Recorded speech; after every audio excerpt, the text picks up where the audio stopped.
Hello everyone, and welcome back to my channel. Have you ever felt like you were standing in the middle of a room full of people, and somehow nobody could see you? That was how Nora felt. She wasn't the forgotten child. She wasn't unloved. She wasn't treated badly. In fact, her family loved her. But somehow, whenever there was a choice between Nora and her younger sister Emma, Emma always came first, and Nora was always second. For years, Nora told herself it didn't matter. Until one evening, she stopped complaining. She stopped asking. She stopped explaining. And that was when her family finally began to realize something was wrong. But by then, Nora had already made a decision that nobody knew about. Nora looked up from her book. Her mother stood at the bedroom door. "Yes, Mom. Can you help Emma with her presentation?" Nora looked at the clock. It was almost 9. She had been working on an important art assignment all evening. "I have to finish this tonight." Her mother smiled apologetically.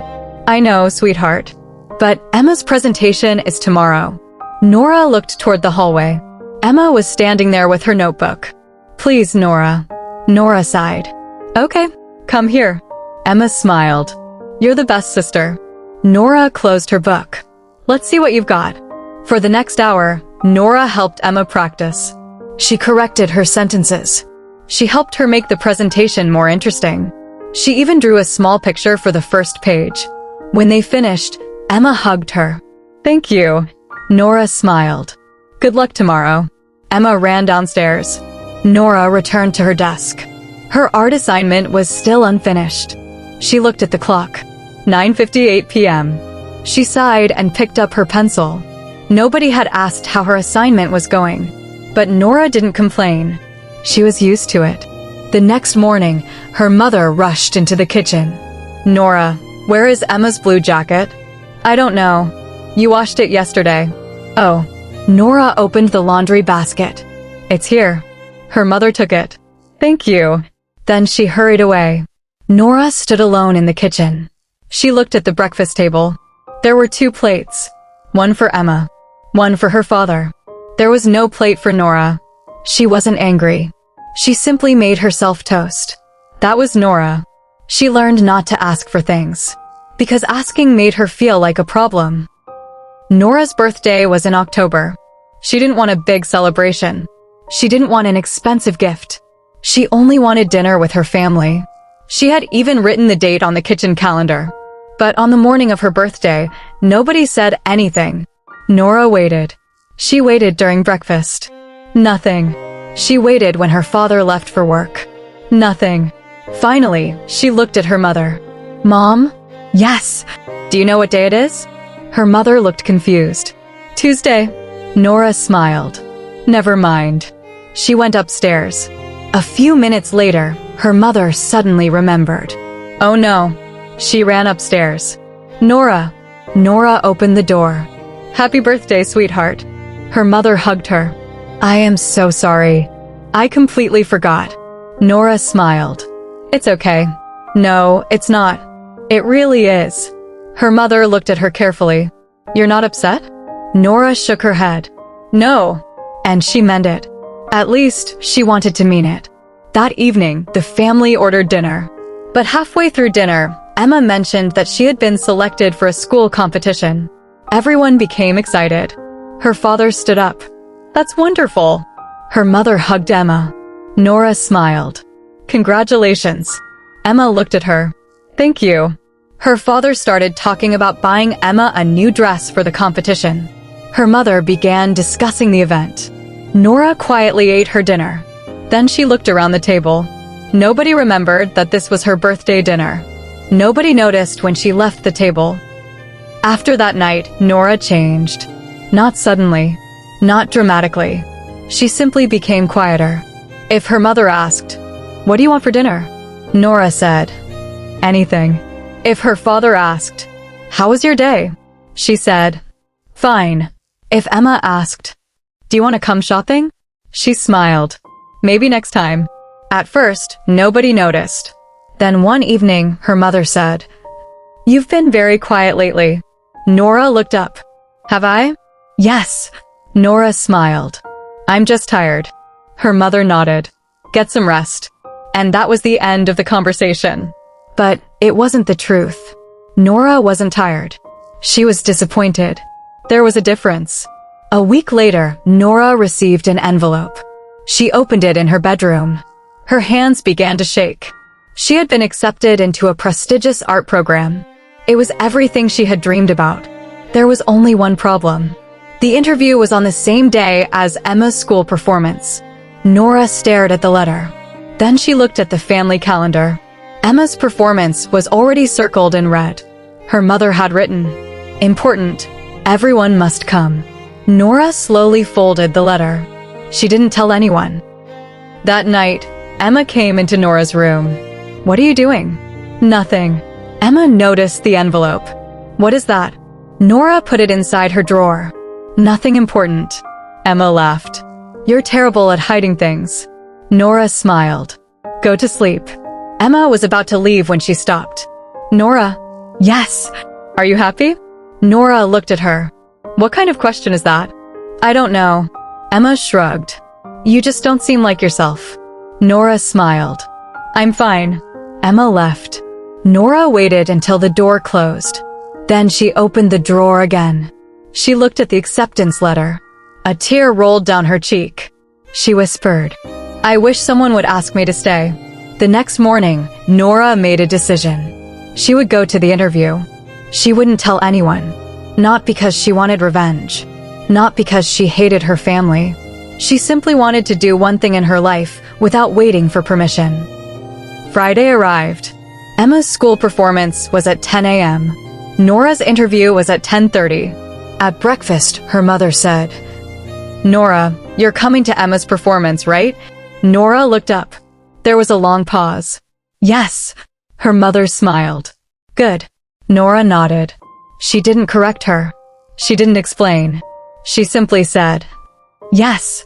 At 9:15, the family left for the school. Nora stayed behind. She picked up her bag. Inside was her portfolio. She looked at herself in the mirror. "You can do this." Then she left. At school, Emma stood backstage. She looked toward the audience. Her parents were there, but Nora wasn't. Emma's smile disappeared. "Where's Nora?" Her mother looked around. She was coming. Emma shook her head. She promised. Her father took out his phone. No answer. Meanwhile, Nora sat in a quiet waiting room across town. Her portfolio rested on her lap. A woman walked toward her. "Nora." "Yes." "I'm Miss Carter. We're ready for you." Nora stood. Her hands were trembling, but she walked inside. The interview went better than she expected. Miss Carter looked through her drawings. "You have a very interesting style." "Thank you. Why do you want to join this program?" Nora thought for a moment. "Because drawing is the only place where I never feel invisible." Miss Carter looked at her. "What do you mean?" Nora smiled sadly. "When I draw, nobody compares me with anyone else." The room became quiet. Miss Carter closed the portfolio. "I think you belong here." Nora smiled. For the first time in a long time, someone had chosen her. When Nora came home, she found her parents waiting. Her father looked angry. "Where were you?" Nora put down her bag. "Out." "Where?" She remained silent. Her mother stepped forward. "Emma was waiting for you." "I know." "Then why weren't you there?" Nora looked at them. "I had something important." Her father raised his voice. "More important than your sister?" Nora didn't answer. He became frustrated. "Nora, we're talking to you." She finally looked at him. "Yes." "Then explain yourself." Nora opened her mouth, then closed it. Her mother asked, "What happened?" Nora quietly said, "Nothing." Her father shook his head. "Nothing? You disappear, miss Emma's performance, and then tell us nothing happened." Nora looked down. "I said I'm sorry." Then she walked upstairs. Her father looked at her mother. "What is wrong with her?" Her mother whispered, "I don't know." But Emma knew something. She had seen Nora's bag, and she had seen the corner of an envelope sticking out. That night, Emma entered Nora's room. "Nora." No answer. She opened the door. Nora wasn't there. Emma noticed the drawer. She remembered the envelope. She opened it. Then she froze. She read the letter. Her eyes filled with tears. Nora. She immediately ran downstairs. Mom. Her mother turned around. What happened? Emma held the letter.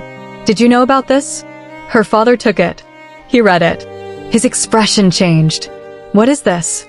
Emma said. She got accepted. Her mother looked confused. Accepted for what? The art program. Silence.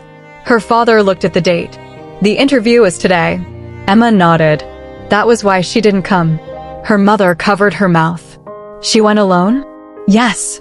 Her father sat down. For several seconds, nobody spoke. Then Emma said something that broke her mother's heart. She didn't tell us because she already knew what we'd say. Nora came downstairs the next morning. Her family was sitting at the table. Her father stood. Nora. She stopped. We found the letter. Nora looked at Emma. Emma whispered, I'm sorry. Nora nodded. It's okay. Her father walked toward her. Why didn't you tell us? Nora looked at him. Would you have let me go? He opened his mouth, then stopped. Nora continued. That's why. Her mother began crying. Nora, I didn't want to fight. She took a breath. I didn't want another conversation where Emma needed something more. Emma looked down. Nora immediately said, Emma isn't the problem. Her father nodded. We know. No. Nora shook her head. You don't. Everyone became quiet. I love Emma. I really do. She looked at her parents. But every time something happened, I learned to wait. Her voice trembled. Wait for you to finish helping her. Wait for you to remember me. Wait for you to ask what I wanted. She wiped her eyes. And eventually, she paused. I stopped waiting. Her mother cried openly now. Her father looked devastated. Nora, I never wanted you to feel that way. I know. Then why didn't you tell us? Nora gave a sad smile. I did. She looked at him. Just not with words. That afternoon, Nora went to her room. She opened her art portfolio. But one painting was missing. Her favorite painting. A picture of two sisters sitting beneath a large tree. Nora searched everywhere. Nothing. Emma? Emma came in. What? Did you take my painting? Emma looked confused. No. Are you sure? Yes. They searched the house. Nothing. Then Nora remembered. She had left it at the school exhibition months ago. She called the school. A teacher answered. Hello. Hi, I'm Nora. I think I left a painting at the school. The teacher paused. Nora. Yes. We still have it. Nora smiled. Really? Yes. But there's something you should know. What?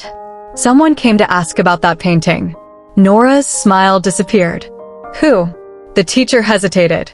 Your father. Nora froze. My father? Yes. Why? He wanted to know whether you were planning to sell it. Nora couldn't speak. That evening, Nora found her father in the garage. Dad? He turned around. Yes. Why did you ask about my painting? He looked surprised. You found out? Yes. Her father sighed. I wanted to buy it.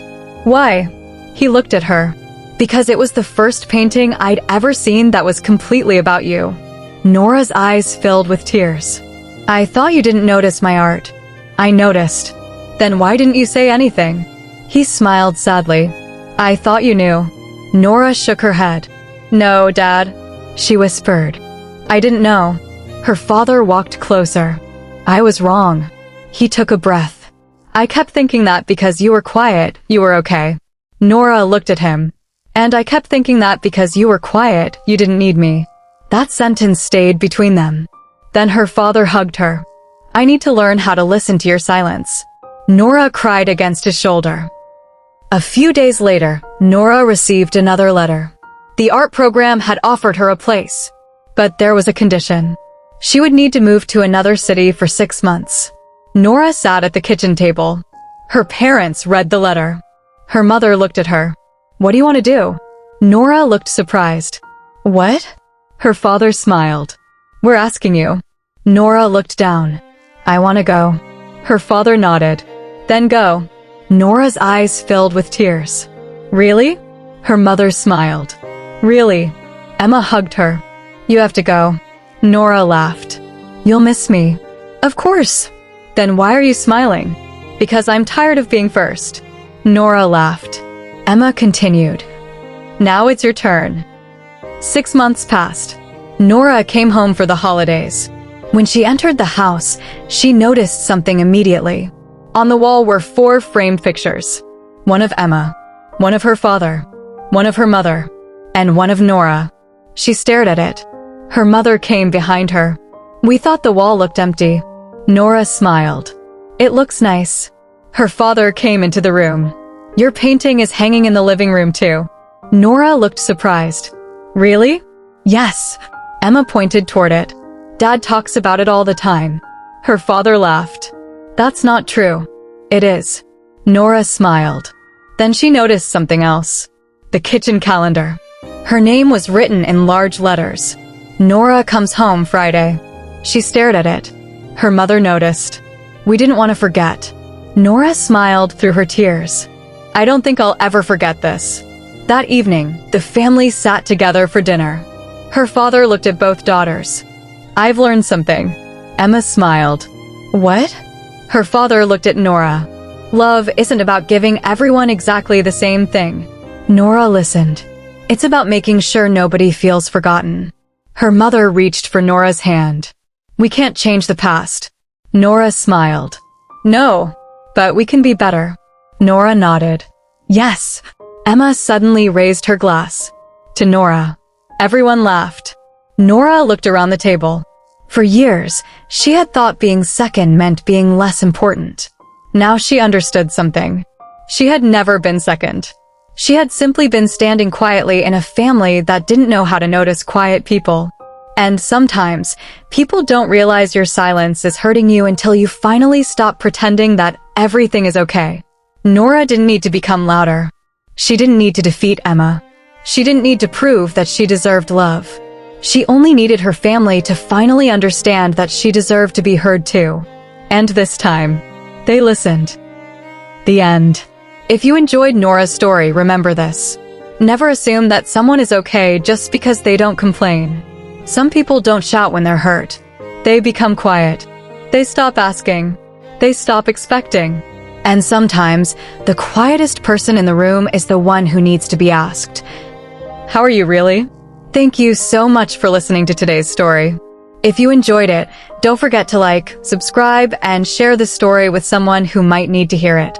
I'll see you in the next story.